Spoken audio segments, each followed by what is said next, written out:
좋은 아침입니다. 문목사의 1분 묵상, 오늘 잠언 14장입니다. 성경은 사람을 두 종류로 나눕니다. 하나님을 경외하는 자와 하나님을 경멸하는 자, 지혜로운 자와 미련한 자입니다. 혹시 이런 식으로 구분하는 것을 흑백 논리요, 이원론적 태도라고 비난할지 모르지만, 그러나 역사의 마지막에 모두가 인정하지 않을 수 없는 구분이기도 합니다. 잠언은 이 사실을 꾸준히 말하고 있습니다. 오늘 잠언 기자가 언급하는 미련한 자의 또 하나의 심각한 잘못은 죄를 대단치 않게 여긴다는 것입니다. 미련한 자는 죄를 심상히 여긴다 했습니다. 죄를 대수롭지 않게 여기는 겁니다. 이걸 죄라고 할 수가 있나? 이 정도는 아무것도 아니지. 나는 그래도 나은 편이다. 다들 이렇게 한다.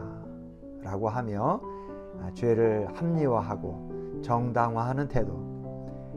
그것이 죄를 심상히 여기는 태도인데, 성경은 그것이 바로 미련한 짓이라고 지적합니다.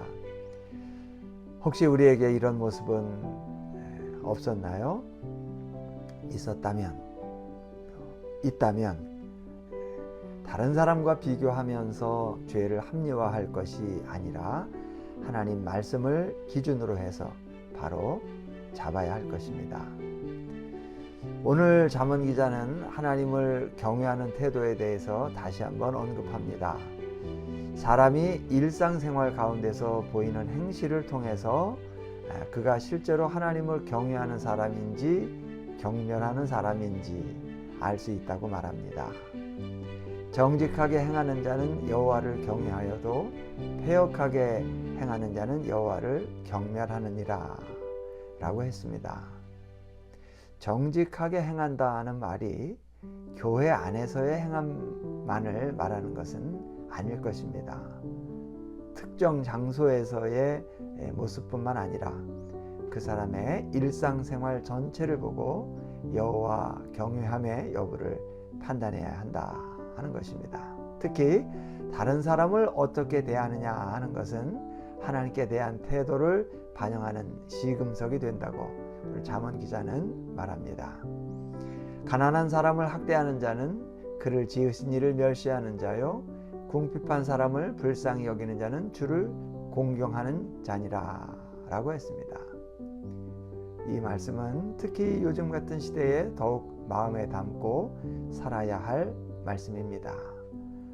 약한 사람들에 대한 무시와 차별이 너무 심한 시대 아닙니까? 성경은 말씀하기를 보이는 형제에게 잘하지 않으면서 보이지 않는 하나님께 잘할 수는 없다고 말씀합니다. 물론 사람에게 잘하는 것이 곧 하나님께 대한 신앙의 표현이라고 단정할 수는 없겠지요. 그러나 하나님 경외함은 인간관계에서 드러나는 법입니다.